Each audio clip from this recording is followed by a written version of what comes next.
didn't see you there. I didn't see you there. Sorry. I don't know who took a fix. Bless you. I need to do it again. نجلو يفرما اللي نتزوجوا ليه تاني issa treat me treat.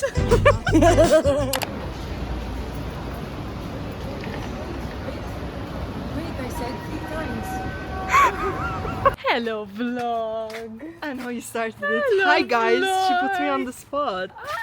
What? Hello. I didn't see you there. I didn't see you there. Hello nies. Welcome back għal video ieħor. Edha ma' Abby u Filomeni. Ġew iżuruni hawnhekk l-Olanda. Jekk ġili naqleb għall-Ingliż għax Filomeni ma tfhimx Malti għax mhix Maltija. So tal-video ikun a mix ta' English and Maltese. Bħalissa din iċ-ċentru l-imħadd half day off għax waslu at around 1:30 x'ħaġek. Imsiken vera ġew milquha proper Dutch way għax kien hemm train disruptions minn Xipol.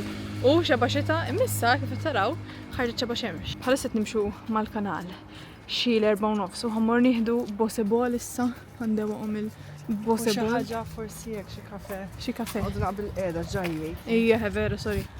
Le, Dan jien kull darba li nġib in-nies it-tur taċ-ċentru għandumu nimxu għax kulħadd jgħidi li nmexxi Daniel li nmexxi miskin ħafna.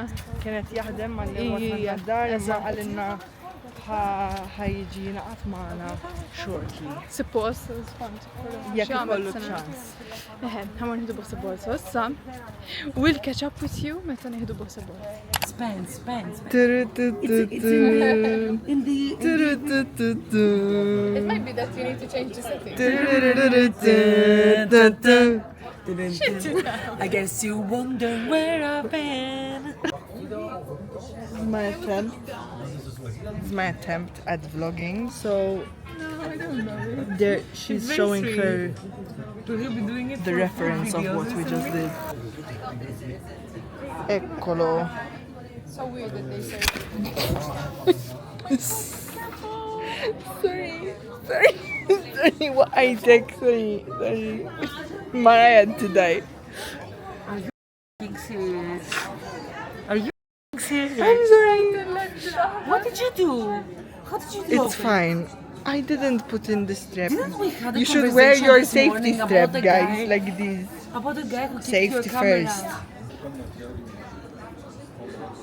Yeah, together. Hello. Let me do mine now. Do you like it? What is this? This God's lunch? Oh, you like it? No, of course. Okay. So, visually looks good. A bit big for. It's like a chocolate snowball. It is a bit big for a portion. Like, Daniel and I usually split it. Allora.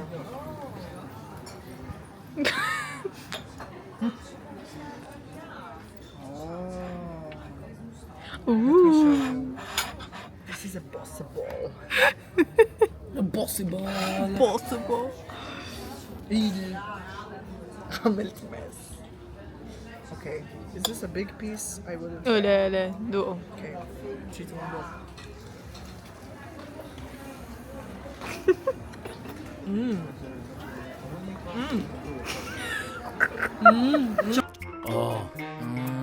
Yeah. Chocolate snowball?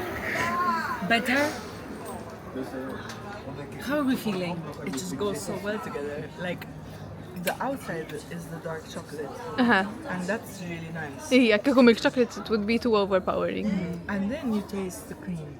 And then you taste the little dough. And it's just like, I feel like Remy and Ratatouille when the cheese starts dancing. Daniel needs some food review lessons from you because he's always just like طيبة. Welcome back, guys. So نعمل transition issa. we just had what's it called? Bossebol. A Bossebol. Overall rating, I would give it a 7 on 10 because the flavor is very good, but it's a bit too much Like it's too sweet. It's too And heavy. You need to have space for it, and you need to have the appetite for Yeah, it. yeah. Like it's not a quick snack. No, it's not. And what about you? What do you think? I think the only thing that comes in my mind is that I've been here for 7 hours and I am in love with this country. The sweets, the people, the coffee, The fashion. the fashion. Also, guys, It's lovely. On the receipt, I got an iced coffee. I don't know if we took a picture. Bless you. Issa waqana għal ksieħ. Qed nistennew lill-Aziz Daniel. Daniel. Lil Daniel. Where is Daniel? Biex inkompli nduru ftit, u mbagħad illejla ħaniklu lasagna Tamaraya. ta' Mariah. U neħdu għana easy, hemm logħba basketball tal-quarter finals. Yes, quarterfinals. Greece versus Lithuania. Lithuania. U ħanifqawhom. Close to home. U ħanqogħdu naqa' Relax. illejla. Ġifieri il-mera. So this, can you see that statue? Let's go closer to it. Is that a giraffe with horns? So the story is, I don't think I've ever got this on the vlog. So basically the artist of that sculpture, it was actually originally a drawing by Jeronius Boss, something like, I don't know how to pronounce his name, something like that. My dad knows him and he does really long, as in he knows his work. Yeah, And my uncle painted his entire door of his bedroom. So basically recently, I think a few years ago, 2 years ago, there was his anniversary here. And basically this painting, back then, they didn't travel, they didn't have cameras. Someone described what a giraffe is to him. And he tried to draw it from that explanation. So he had never seen a giraffe when he drew this. Ended up looking like a Pegasus. Yes, exactly. In the middle of the Netherlands. Exactly. Okay. So that's supposed to be a giraffe. That's very sweet though. That's very sweet. They're going to give us the rating of a review and tell us if it's good, of a Greek place. I think I've shown it on the vlogs before. Should I get the look of the... Who was the chef in Ratatouille who's sitting like this? You are. I forgot to. Okay, we can keep together, Adi. Okay. Are you ready? 3, 2, 1, go. The shop pork. Malaki. This is good. Not bad at all. Not bad. It could be a bit salty, this. a bit less salty and a bit πώς το λένε ρε? A bit softer. Okay. It's good. Okay. More tender, I think you mean. Yes, exactly. This is the hero. Hero, sorry. That's small, eh? Ah, okay. It's like a tortilla, basically. But I guess it could be more expensive for them to bring hero here. So they charge it more and they put less. Okay. Issa ħanipruvaw l-alkohol mill-Greċja xejdulu? Rakomelo. Oh, we don't have shot glasses, by the way, so... Ooh, it's strong. Yeah, baby.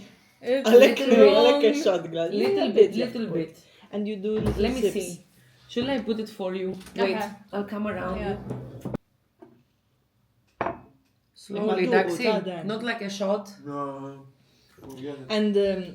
And let it rest on your tongue, so you taste. Meni, what you is the taste level it. of alcohol? It says 21. The percentage is 21%. Actually, remember when we went to Rhodos and they Here. brought us some alcohol? It's Brandy. like it was that's not good. It was clear, ma. But that's the clear is very difficult. This one has the honey in, so it makes it a bit easier. And to this they drink. give it to you at the end, like at the digestive. You have to do that like that. No. let it rest on your tongue a bit. X'ġifieri? Is it Like- before I swallow? Uh-huh. I already drank. You will not feel it, I promise.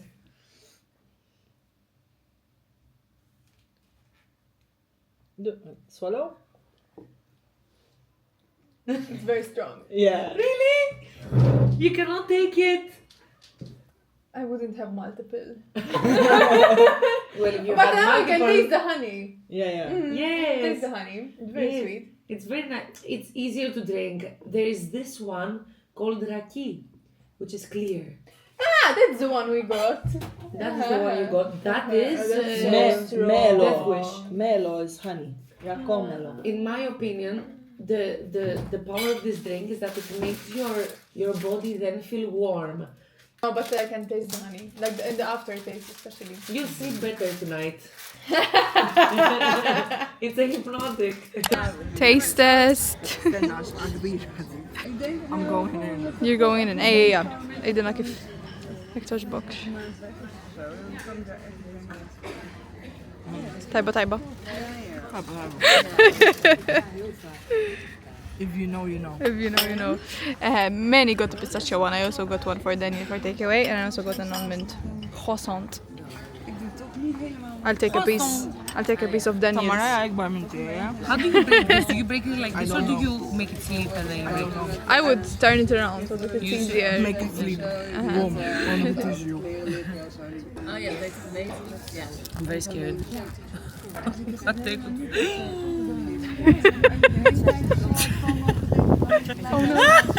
To accept your fate. I accepted it. Oh, I am not طيبة. My God. Weya. No, cut it in half. What do you think? Revelation. Abby and I got chai, and Meni got an Americano. So عنده قاين The saddest coffee in the world. The sleeves go up. It's serious business. Of course. Cross section. Cross section. Tal-cross son. 4. 4. Daniel ما تعجبوش ريش ما هو بمشى.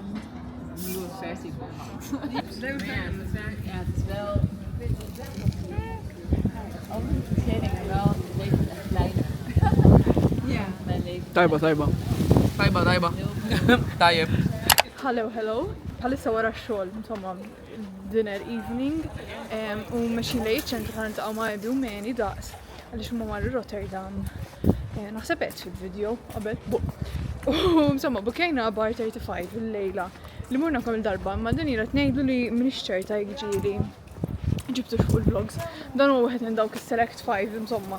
Ma nafx kemm għandna restorant hawn li dejjem nieħduhom min-nies li huma tried and tested, allura meta neħdu l-ġħadġit, normalment ma nċippruvaw postijiet ġodda għaliex nibżaw li jkunu ħżiena, baqalhom jisu 20 minutes second. So ma nafx naqdu nagħmlu. U qed nibżax it-temp mhux l-isbaħ. Nurikom. Waqta. U qed nibża ħadha għaliex. To be fair, Ija vera għandi naqra select few. select few, low-key, high-key. U ejja li ngħid ta' spiss.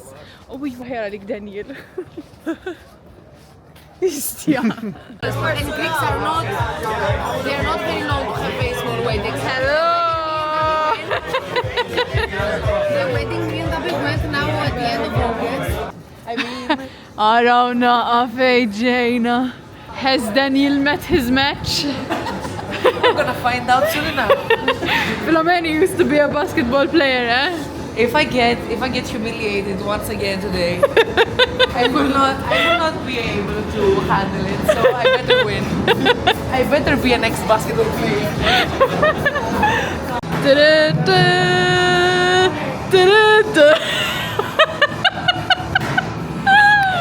Competition is on, eh? Red corner.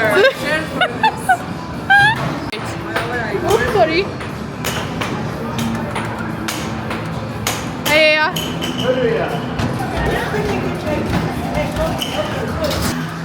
Okay. Ridicule. Hey, yeah.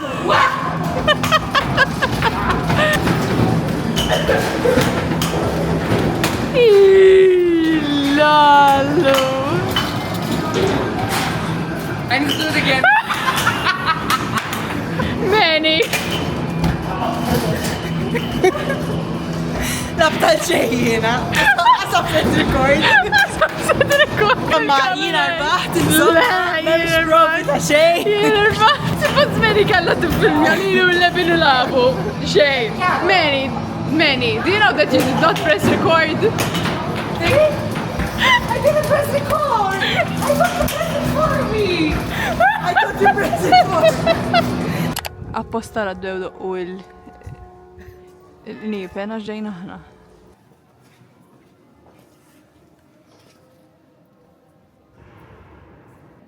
Tal-ikbar katedrali, if I'm not mistaken, jew Gothic Cathedral tal-Olanda.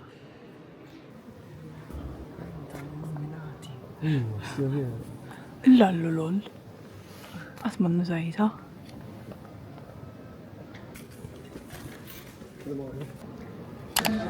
Għanduqu il-Vorsa Project. Because I didn't reach the bread yet. Ah? I didn't reach the sausage yet. All I heard was In my opinion, it's overrated. Just I like with it. sausage. I like it. It's a good snack. It's like, I mean, it's not delicacy, Five out but of 10. like it's like when you're in Malta and you feel like something What is quick. the sausage made of? I don't know, but it's seasoned, so it's as in Very it's good. pork, but it's like when you're in Malta and you feel like something quick and you have Like a pasizzi. small hot dog. You probably prefer the herring, no? Yes. Many likes the herring. I'm a very big fan of fish, guys. So I think I prefer raw fish. Qed tixtri il-ġobon u il-nandu u ġobon. Dak li nixtru soltu. I have it in Malta. No, we have Woody. Have you not tasted Woody? Woody, yeah. Woody. I love Woody. Give me as an advertisement, guys. Roġe. 0 out of 10. Worcester? Daj, sausage bread. Tajb ħafna. Overrated, yeah. Le, u sausage ek rustic. Għax il-fat nisisim. Ma hi antipatku ta' Vera xrutant. antipatku. Ma nafx għala weġib l-story. Sorry. Weġib li l-story. Ma nafx għala weġibtu fuq Instagram. Sa' din il-bakery li ġili nġib fuq story. They have sweet u anka savory. Illi ma nġibu għaw fuq il-vlog.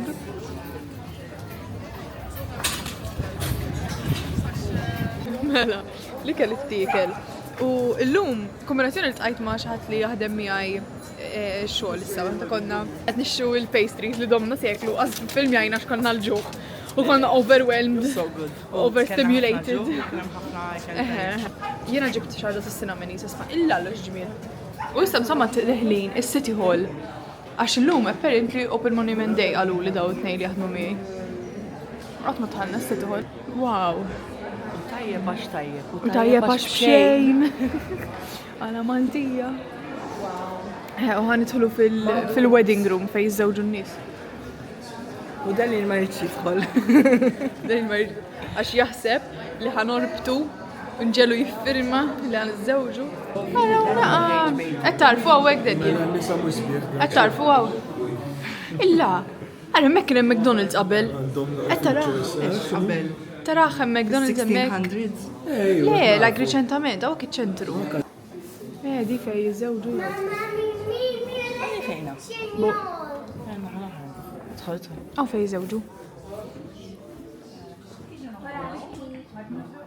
Ija, naħseb din. Fej jizzewġu, l-wedding room din. Ok, għawek dil-kamera, il-mejers ta' dejn boss naħseb. Meta, 2017, eżatt. Naħseb data bħalissa, il-mejer ta' bħalissa. Lex, miet? 1996. Kien. Mux miet, kien. Da, ta' qabel mela, Lex. Għod jistenna fil-ġurnata fil-pjazza ġiġi. Ux.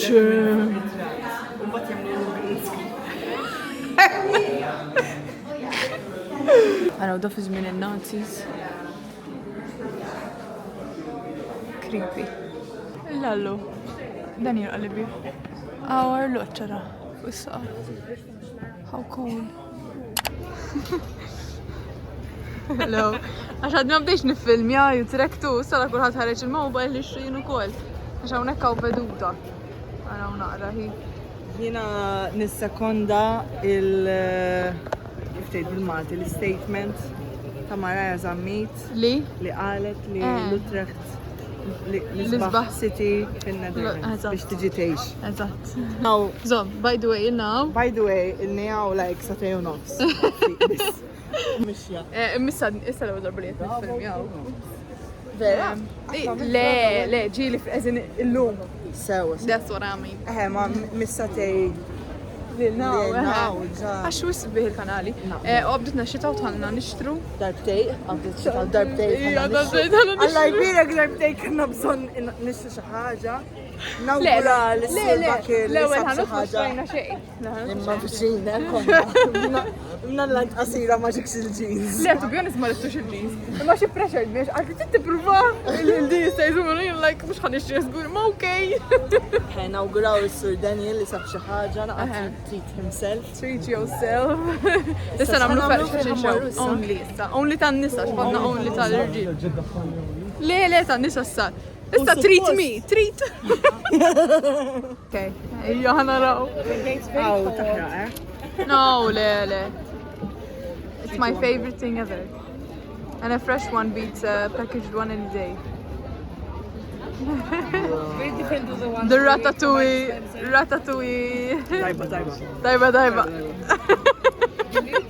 Taiba. Taiba is going to be the running joke of this vlog. Taiba.